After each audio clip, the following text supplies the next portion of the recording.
Pemirsa, kita akan langsung saja berbincang mengenai hal ini. Sudah hadir di samping saya Dr. Danardi Sosrosumiarjo selaku psikiater. Assalamualaikum warahmatullahi wabarakatuh, Dr. Danardi. Waalaikumsalam, izin buka masker. Monggo silakan. Nanti kan kita akan tinjau sebenarnya apa yang dialami oleh pelaku, kemudian juga korban dalam kekerasan dalam rumah tangga sehingga mereka ini terus bertahan biasanya seperti itu, dokter. Nah, kita juga akan dengarkan bagaimana pandangan dari Komisioner Komnas Perempuan, yaitu Ibu Siti Aminah Tardi. Assalamualaikum warahmatullahi wabarakatuh. Selamat malam Ibu Siti Aminah.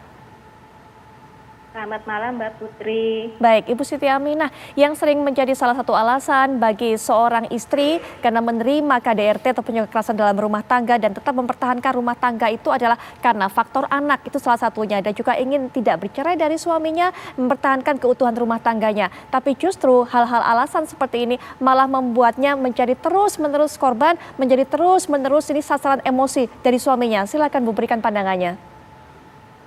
Iya, Mbak Putri dan teman-teman sekalian, jadi di dalam kekerasan dalam rumah tangga itu ada yang disebut dengan siklus kekerasan.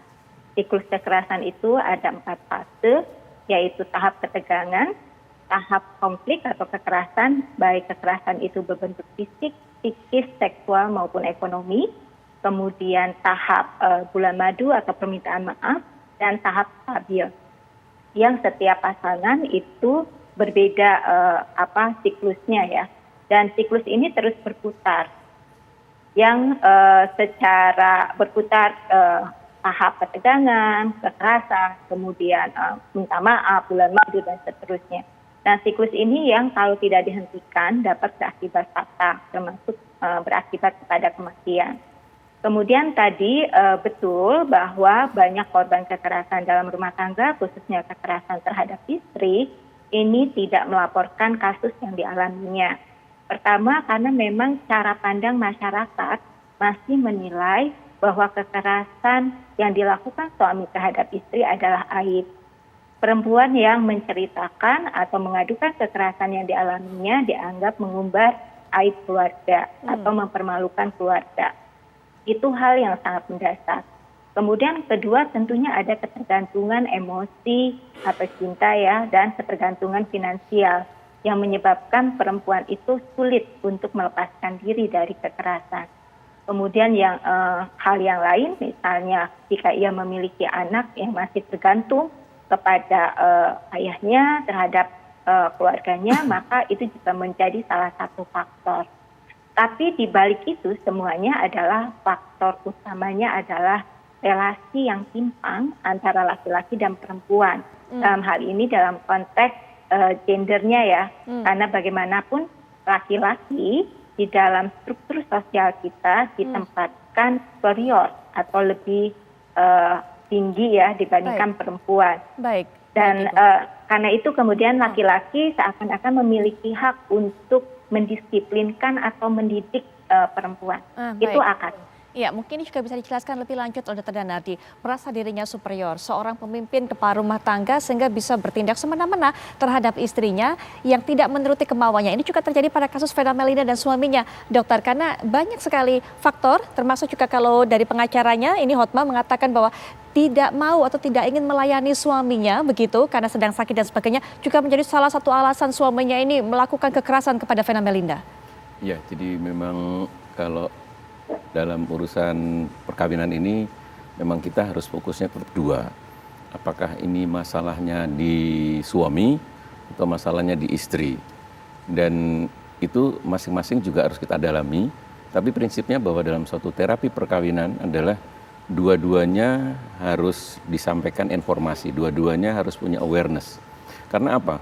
Bahwa dalam suatu cita-cita perkawinan ini masing-masing sudah bisa mengenali masing-masing itu bahwa pasangan saya ada kelebihan dan sekaligus ada kekurangan. Begitu juga dari sisi yang lain bahwa istri juga bisa mengetahui bahwa suaminya ada kelebihan ada kekurangannya. Nah, di sini yang perlu dievaluasi bahwa kekurangan-kekurangan yang ada di pasangan saya, apakah itu bisa saya terima? Kekurangan-kekurangan itu kalau itu terjadi terus-menerus, apa saya sanggup bertahan untuk bertahun-tahun? Ini yang penting di dalam suatu konseling pranikah, itu pasangan diharapkan memahami hal ini bahwa ternyata bahwa ada sesuatu kekurangan yang saya tidak bisa menerima itu. Kalau ada kekurangan tidak bisa yang terima, jangan buru-buru menikah. Ini harus dipertimbangkan dulu. Tapi juga seringkali juga untuk counseling pranikah itu kita menyampaikan bahwa ketika pasangan itu bersiap untuk menikah, maka bahwa harus bersiap mungkin 1%, 2% bahwa pasangan ini siap juga untuk berpisah apabila nanti ada sesuatu tanda-tanda sesuatu masing-masing yang tidak cocok. Jadi pada prinsipnya bahwa ketika seseorang itu siap menikah, itu harus ada cadangan bahwa suatu saat bisa bercerai. Nah justru disitulah bahwa kita harus mempertahankan kekompakan agar supaya jangan pisah. Baik, Dr. Danardi.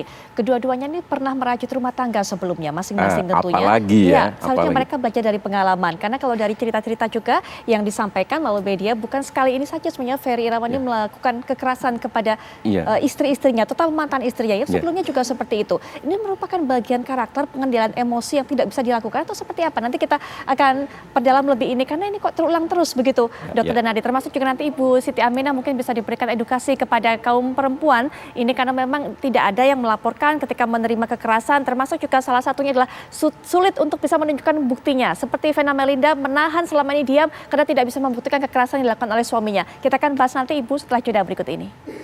Baik, di segmen penutup ini memang sangat terbatas, mungkin bisa dijawab juga dengan singkat oleh para narasumber. Kita harus belajar juga dalam kasus ini. Mungkin Dr. Danardi terlebih dahulu. Ini adalah salah satu contoh mungkin di mana pasangan suami istri juga tidak introspeksi memperbaiki kesalahannya di rumah tangga yang masa lalunya. Ya, jadi kalau suatu perkawinan itu ibaratnya suatu tanaman, itu perlu disiram, perlu dikasih pupuk, medianya harus diganti, dikasih sinar matahari. Perkawinan pun saya harapkan setiap tahun melakukan evaluasi bahwa masing-masing terbuka, masing-masing membuka diri bahwa aku kurangnya apa ya Ma, aku perlu dikoreksi apa. Jadi berharap istri memberi arahan pada saya, mungkin mengkritik, mungkin menyalahkan, dan saya siap untuk melakukan perubahan. Kalau saya sudah melakukan terbuka seperti itu, berharap pasangan saya pun juga akan bertanya seperti itu. Baik. Kurangnya aku apa? Baik. Kita akan memberi masukan. Baik. Sama-sama terbuka. Sama-sama terbuka, komunikasi jadi kunci. Ibu Siti Aminah, mungkin edukasi singkat untuk perempuan-perempuan yang juga menyaksikan acara ini, Ibu. Untuk kawan-kawan perempuan yang menjadi korban KDRT, pertama, ini bukan kesalahan teman-teman. Kekerasan adalah kesalahan pelaku. Kedua, jika mengalami hal ini, segera mencari dukungan dari keluarga, sahabat, maupun lembaga layanan terdekat. Dan yang ketiga, tetaplah kuat dan pulihkan diri. Baik, Ibu Siti Aminah, terima kasih sudah meluangkan waktunya. Semoga ini juga bisa menjadi pesan yang bisa dilaksanakan oleh kaum perempuan yang menyaksikan acara ini. Dr. Danardi juga terima kasih sudah hadir memberikan pandangannya. Perbincangan ini sekaligus juga dan pemirsa menjadi penutup jumpa kita di Apa Kabar Indonesia Malam. Kali ini kami akan kembali esok 18.30 waktu Indonesia Barat. Jangan sampai Anda lewatkan. Saya Putri Viola pamit, selamat malam, sampai jumpa.